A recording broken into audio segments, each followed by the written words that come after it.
Hi Scorpio, welcome to your December 2022 Taroscope with me, Raphael from Reydiant Reality. It's an absolute pleasure to have you. Thank you so much for being here. Thank you so much for joining me. Quick note, my readings are for your sun, moon and ascendant signs. So whether you're a sun, moon or rising sign Scorpio, this is for you. And I always advise that you watch all three to get a clearer, more complete picture of how they're going to speak to you.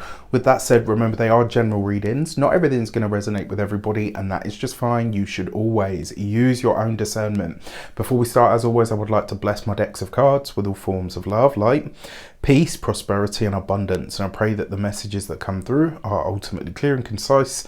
They help you on your path to your highest vibrational good. So for your December, can you believe it, the end of the year already, for your December 2022 Taroscope and for your actions and interactions with the world at large, this month you get the Queen of Wands. All right, so this month, my dear Scorpio stingers, you are going to have to set a few boundaries, all right? Remember, the actions and interactions with the world at large, this is about what you do.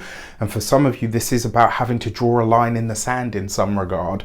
I wouldn't be surprised if maybe some of you are having a moment where you're starting to get much clearer on who or what you want in your circle and who or what you don't. I feel for a lot of you as well, because it's the Queen of Wands.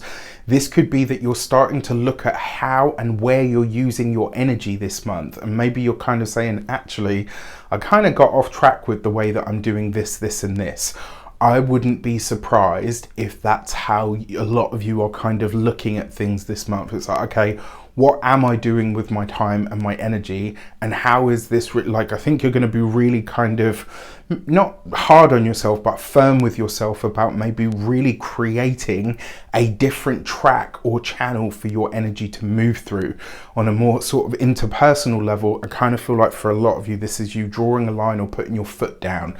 So this is likely to be a month where you are getting a lot more serious about things. Not necessarily a bad thing, you know, especially on the precipice of a new year, right? For your communications and conversations, you've got the Hierophant card. So this is really, for a lot of you, it looks like you're interacting with bigger or larger institutions. Maybe for some of you as well, you're moving ahead with plans that you have to get things off the ground. So maybe this is you applying for licenses. Maybe you're applying for some of you, maybe even a scholarship program. Very possible. For others, this is like the initiating of your plans, where it's like you're going to the big institution, where you're connecting with local authorities, maybe just people that are considered authorities or powerful persons within your industry. Maybe this is you're appealing to the company that you work for, right? There's something here where you are looking to something or someone that you consider not bigger than you in like a, you know, like lofty kind of way, but bigger than you in terms of, you know what, this is going to help me amplify what I'm trying to do. For a lot of you, this might also be a month. Remember, the Hierophant card has an element of ritual to it. And so sometimes I see this card and I'm kind of reminded of that. And it's almost like it shows up to say, what are you doing with your day-to-day routine?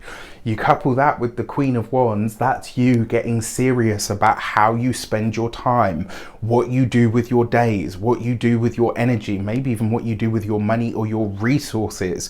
There's something this month that suggests you're getting very serious about what you're doing. And that's not a bad thing. Like, nowadays, everything just, it has to be light and fluffy, and it has to be rainbow this and starseed that. And don't get me wrong, all of that stuff has merit. And if, you know, everybody is allowed to believe what they believe, that's fine.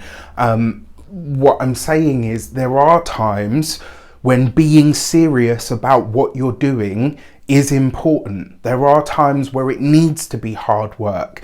Human beings by our very nature grow by adversity. That's not to say that it should always be that. That's not to say that it should always be light and fluffy. It needs to be seamless, right? You have to mix and fuse the two. This is one of those months where things are taking a bit more of a serious turn for you. There's nothing wrong with that, right? I mean, you guys are Scorpios. I don't even know why I'm trying to explain this to you. I know my sting has got me. For your heart and half sector, you've got the Knight of Swords. So When it comes to partnerships, relationships, this, for those of you that are partnered, married, or in long-term commitments, there is a possibility here that you and your partner are disagreeing on an approach to something. Doesn't mean that the relationship is ending or that it's a problem. It does mean, however, if you're planning to do something with a bigger or a larger institution, your partner may have a lot to say about it. Maybe because they care, maybe because, you know, they don't like authority, whatever the reason is, there's something here where you're not quite seeing eye to eye about it, and it has a potential to get a little bit terse. So if you can't agree to disagree, then maybe you're going to have to find another way, or possibly, because we are heading into the holiday season if you celebrate, another time to hash this out. All right, for those of you that are single and looking, you could be drawn to somebody who is in a position of authority, and you might really clash. They may act, and the way that I feel this will probably happen is this person could actually end up pursuing you because they're like, you are a complete anarchistic, enigmatic mess, and I love it, and I want more of that. Like, so this super stuffy, sort of upright kind of standing citizen, not to say that you're not, could really take a shine to you, and you could be like, dude, I don't even like you, let alone potentially love you. I've actually said that to people before. Right, but it could be something like that, and I kind of get the feeling that they might be maybe not aggressive, but it might feel a little pushy, like, I'm really not interested, and it's like the more you kind of deny or kind of no, like the more they might find you attractive. It's an interesting one to be intrigued to see how this plays out for sure. For your money and materials, you've got the Wheel of Fortune. Gorgeous. So if the problem or the challenge that you and your partner are having is of a financial nature, don't worry too much. That Wheel of Fortune is going to fix that up for you. I do see, for those of you that are partnered, married, or in long-term commitments, there is a trip, a journey, or potentially a vehicle that is going to require a lot more financial input or investment than maybe you're thinking at this moment in time. Keep an eye on that, all right? And remember what I said, with that Queen of Wands, you are having to kind of set something forth or set a tone for something. So with that said, let's get into your weeks of the month. So every year, as many of you know, I put on a winter solstice alignment activation session. This year it is going ahead. If you've been with me long enough, you know that I've been doing this for the last 4 or 5 years at this point. And you know, dare I say, every year it's gotten better. Last year we had a tech glitch. Don't worry, I have fixed it this year, so we won't have that problem, I can assure you. Also, what really I'm really excited about, we're going to be talking about the numerology, we're going to be talking astrology.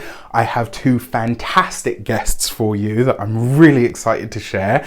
On top of that, we'll be talking about the human design perspective. We will also be shooting you off into your personal future with an FLP session. So that's been done by yours truly. So a future life progression of 2023, so that you can see what your personal blessings are, what you need to lean into, and what your challenges are that you need to sidestep. As if all of that wasn't enough, we will be tapping into the solstice energies and magics themselves, and my fantastic guests will be taking us through a lot of awesome information that you can use for the year ahead, and there will also be a recording.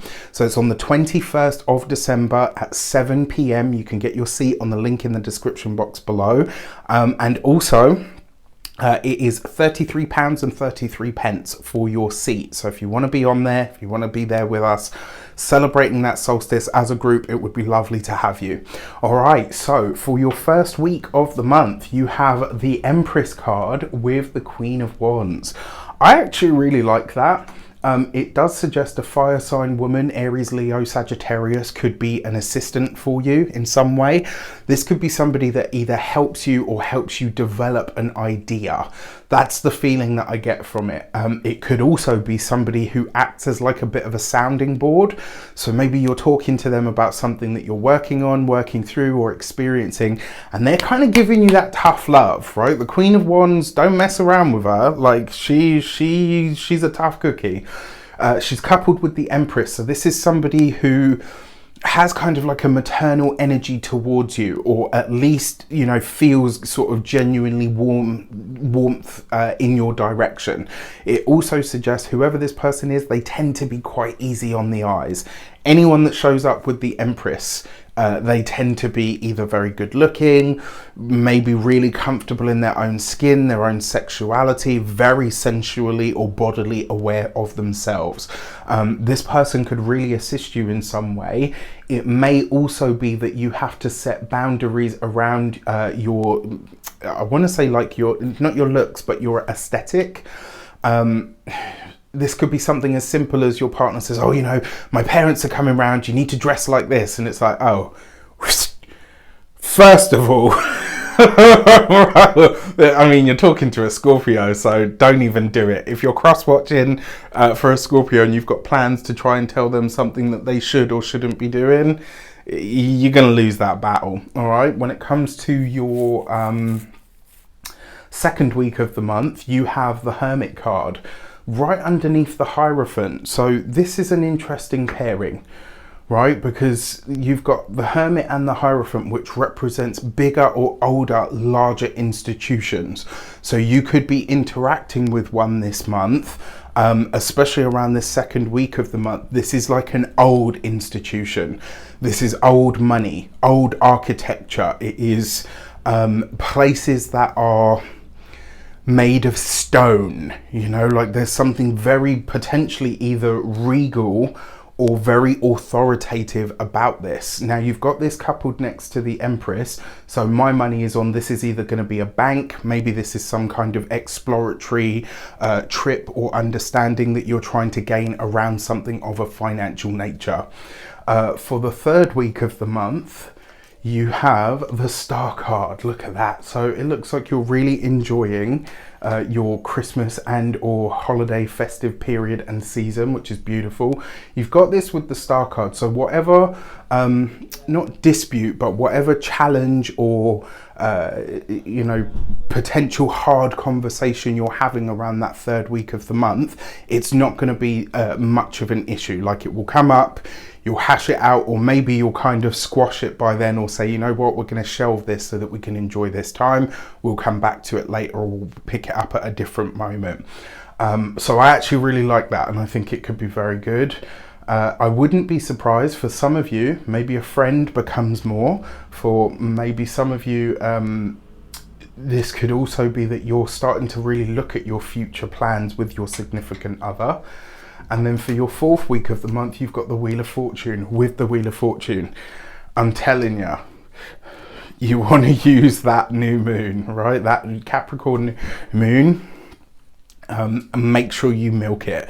Now this fourth week of the month, you've got a double hit of the Wheel of Fortune. So there's two ways this could show up for you. One of them is this could be some form of travel that's taking place.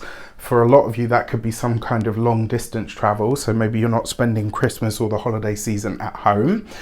It also suggests to me as well that your finances and your resources as you come into the new year, or as you complete this year, they're really taking an upswing in some regard, which is great.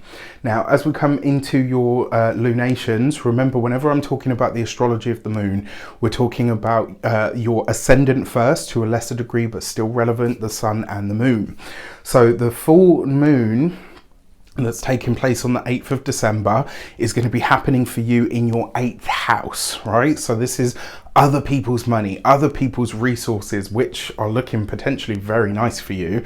It's also the house of your psychological self, right? It's the depths of your mind. It's the subconscious. It's the shadow side of the self.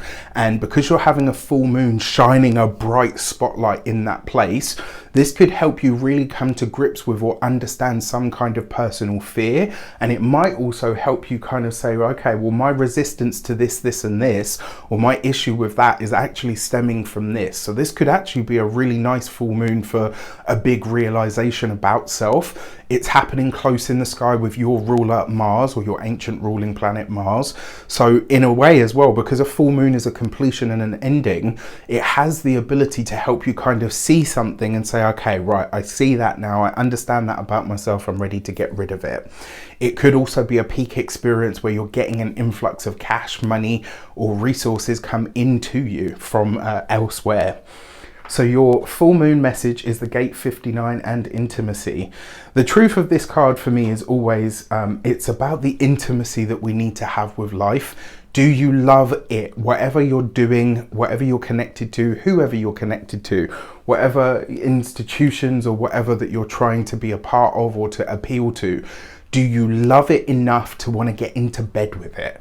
Right? That is the plainest and simplest way that I can talk about it. Do you, because everything in a sense is a relationship, right? Do you love this thing, this connection, this path, this job, this whatever it might be? Do you love it enough to really get into bed with it? That full moon is going to reveal to you what the answer of that is. Now, the new moon on the 23rd of December is taking place for you in your 3rd house. This is your local environment. It is your day-to-day stuff, you know, the shops that you go to, the websites that you browse, the books that you're reading. It's also your siblings as well, and it's also your communication, reading, writing, speaking. It's the flow of information that you are entrenched in, let's say. Now, the fact that it's a new moon in Capricorn, that new moon is absolutely beautiful, right? This new moon for me really feels like it's going to be our reward. After what's been a challenging, sort of tough kind of year, this new moon is kind of like the universe says, yeah, I'm going to give you a little healing balm now to assist you as you move forward. So make sure you tap into it. And for this, you've got the gate 40 and solitude. It's interesting because this kind of basically talks about unplugging. So you can do this with a partner. Maybe you guys are going away for the holiday season to kind of decompress. Maybe you're not doing the whole usual family shebang and all the rest of it. Maybe you're doing it a quiet affair and getting away. This does suggest to me that around that new moon though, you do want to unplug from everything and everyone for just a minute so that you can reset your baseline and say, okay, this is what I want to do. This is, you know, what I'm looking to get out of the rest of the year, or maybe not the rest of the year, but out of the year ahead, etc. All right, so I really like this. I think it's actually a really nice read. With that said, I wish you an abundance of all of that good stuff. Let me know in the comments how it shapes up. From my heart to yours, I just want to say a massive thank you so much for all of your support this year. Whether you celebrate Yule, Christmas, Hanukkah, Kwanzaa, whatever it is that you do or don't celebrate, as is your choice and your right, I just want to say a massive heartfelt thank you for everything.